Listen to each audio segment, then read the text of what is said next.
ada juga ibu bapa yang suka marah anak dia dengan maki hamun.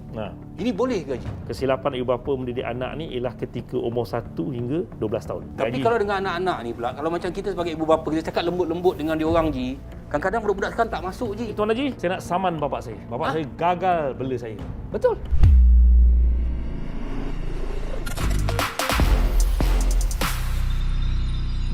Orang sekarang marah anak depan-depan orang ramai. It's a no-no. Ianya tak bagi impact pada anak kita pun. Mereka akan ingatkan segala benda yang terjadi. Mungkin kalau mereka ada masalah ke, itu cara untuk mengatasi. Kita ni, apa yang kita lakukan ni, dia jadi contoh kepada anak-anak kita. Itu yang tak bestnya. Janganlah maki anak sampai tahap maki depan orang ramai. Sebab anak ni amanah kita. Yang kita duk maki-maki tu pun kita sendiri yang beranakkan dia, kita sendiri yang melahirkan dia. Elakkan daripada maki, hamun, marah-marah. Sebab tu tak baik untuk dia punya pembesaran. Dan kadang-kadang kita ada nampak ibu bapa yang terlepas. Kena sedar ya, sebagai ibu bapa, tiap kali kita tinggikan suara, dia meninggalkan kesan kepada anak-anak kita. Sebagai ibu bapa, kita kena tanya diri kita sendiri, apa jenis ibu atau ayah yang saya nak jadi.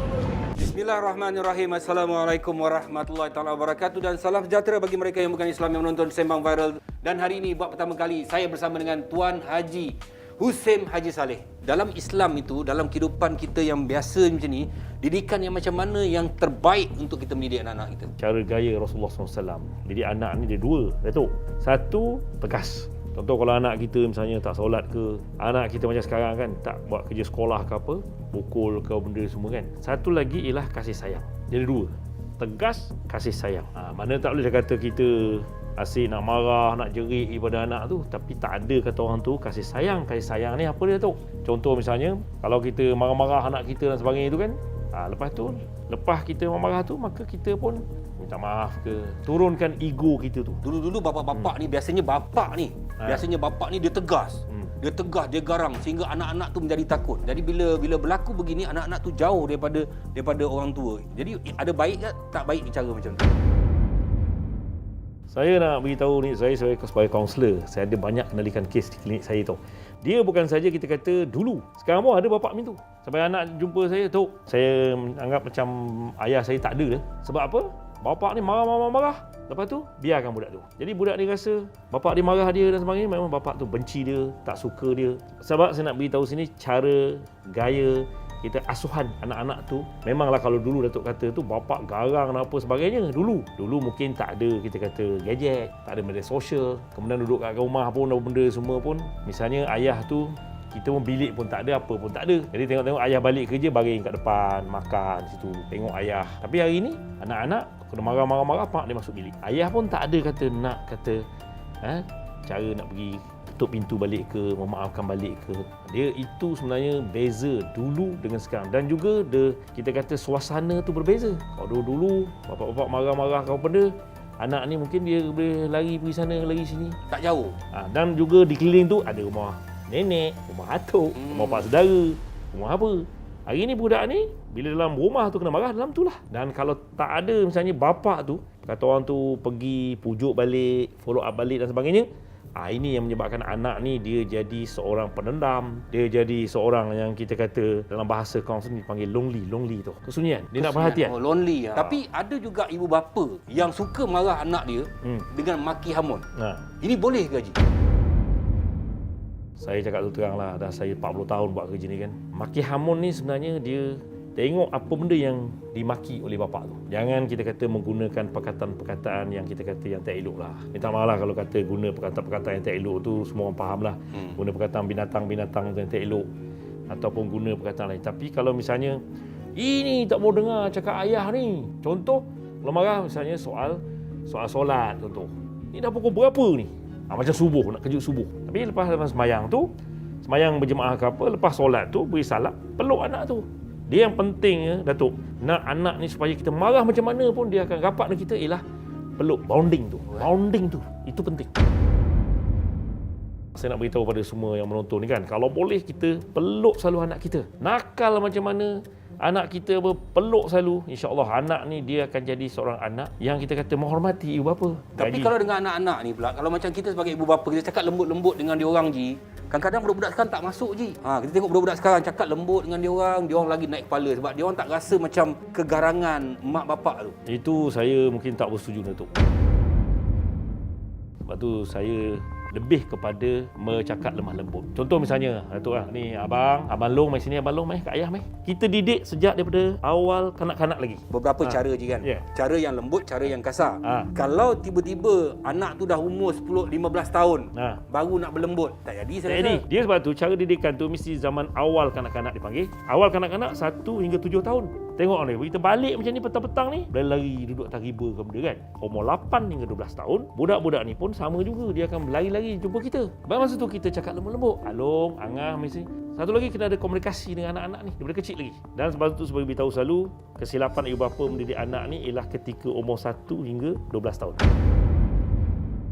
Sebab bila masuk awal remaja, yang pening kepala sekarang ni, yang banyak jumpa saya mak bapak menangis datang klinik saya ni, bila anak tu masuk 13, 14, 15, 16. Sebab Datuk cakap tadi kan, masa kecil-kecil tu, budak tu cakap lembut, tiba-tiba kasar. Atau benda-benda kecil lagi dah kasar. Dah ganas dah. Bapak, oi macam ni. Aku sepak aku kan. Bapak tak ada rupa bapak. Ibu bapa ni, apa yang dia buat ketika anak-anak dia masih kecil sampai anak dia dewasa mempengaruhi kehidupan mereka. Yang Haji selalu jumpa. Tepat sekali. Apa yang kita, sebab tu Rasulullah SAW sabda, anak-anak dilahirkan putih bersih. Ibu bapa lah yang mencorakkan anak-anak tu. Kita yang mencorakkan. Minta maaf Datuk, kalau kita selalu, sebab tu kenapa Datuk punya karakter macam ni. Saya punya karakter macam ni. Ada kadang-kadang, ada kawan kita karakter macam ni. Dia karakter building dipanggil tau. Pembentukan karakter seorang tu. Kenapa ada orang tu, dia seorang yang lemah lembut. Sebab tu bila dia akan membentuk dia punya karakter tu, bila kahwin. Sebab tu kadang-kadang bila berkahwin tu, kenapa suami aku ni garang sangat? Sebab dulu dia tengok model keibubapaan. Bapak dia tu garang. Baru dapat suami garang. Dapat pula suami tak bercakap. Introvert. Belajar tinggi. Diam je. Diam je. Bini pula cakap banyak. Sebab bini dulu dibela oleh mak bapak yang komunikasi bagus. Ada tak je kes-kes yang berlaku apabila ibu bapa ni yang bertindak kasar dengan anak, maki, pukul dalam cara mereka mendidik anak-anak, anak-anak ni lari daripada rumah? Saya cakap terang, hari ni cukup ramai. Dan ada kes yang jumpa saya baru ni cakap apa? Dia panggil saya Tuan Haji, saya nak saman bapak saya. Bapak saya gagal bela saya. Betul, benda ni. Dia nak saman mak bapak kerana Dia tak mak bapak didik. kerana gagal. Dia yang tak betul, dia kata mak bapak dia. Dia kata dia betul. Sebab mak bapak dia tak betul. Kasar ni. Jangan main-main sekarang anak-anak. Ni saya bercakap ni berdasarkan kes tau. Hari ni ada anak-anak kata yang lari dari rumah. Kan lari dari rumah lagi senang tu. Bukan zaman-zaman dulu. Lari duduk kondo mana nak cari? Ramai mak bapak jumpa saya menangis. Bukan saja anak lelaki tu, anak perempuan. Tapi hari ni tu, kebimbangan kita bukan saja anak perempuan, anak lelaki kita bimbang. Anak lelaki dia lari nanti duduk rumah tu, dia ada pula. Dia jadi anak ikan.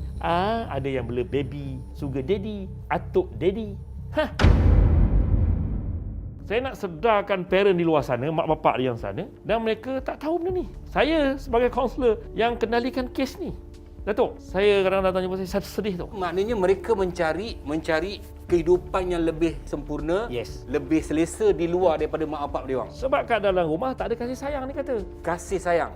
Di luar sana ada kasih sayang. Yang senangnya tu pakai tu melalui Instagram, melalui apa. Budak-budak sekarang semua ada tu. Dia ber-WhatsApp sama-sama dia. I lonely lah, I tak ada kasih sayang lah. Yang sana balas balik. Oh, I love you so much. I sayang you gini-gini. Siapa tak Come nak? I take care. Come I take care. Cara yang paling baik yang jadi parenting ni. Cara yang paling bagus sekali ialah kita sebagai ibu bapa. Kalau anak lelaki, ayah tu selalu berkomunikasi. Yang pertama ialah komunikasi. Tahu. Yang kedua bonding, sentuhan. Yang ketiga kita kena selalu ada masa dengan anak-anak. Anak zaman sekarang pula Datuk. Anak-anak ada gadget, ada apa. Kadang Datuk tengok. Bapak pun main gadget. Ayah main gadget, mak main gadget, anak main gadget, keluarga gadget. Tak bercakap. Diam je. Atuk kita tengok dekat restoran kat mana-mana. Mana dia bercakap? Ini sebenarnya cara gaya yang tak betul. Jadi kalau boleh kalau Datuk tanya saya, yang pertama ialah komunikasi, lepas tu beri kasih sayang, perhatian, good listener. Jadi pendengar yang baik. Ya, abang nak cakap apa dengan ayah? Bayangkan, seronok. Lepas tu Rasulullah bersabda, rumahku syurgaku. Kita menjadi khalifah ataupun ketua kepada keluarga. Baik lelaki, baik perempuan yang bergelar ibu bapa, mereka adalah khalifah yang membentuk generasi yang akan datang. Jangan kita kongsi, kalau tak pasti, jangan kita buat wakaf dosa. Kalau tak puas hati, kita sembang tepi. Terima kasih dan Assalamualaikum warahmatullahi wabarakatuh dan salam sejahtera bagi mereka yang bukan Islam yang sentiasa menonton Sembang Viral. Terima kasih. Terima kasih, Haji. Assalamualaikum warahmatullahi wabarakatuh.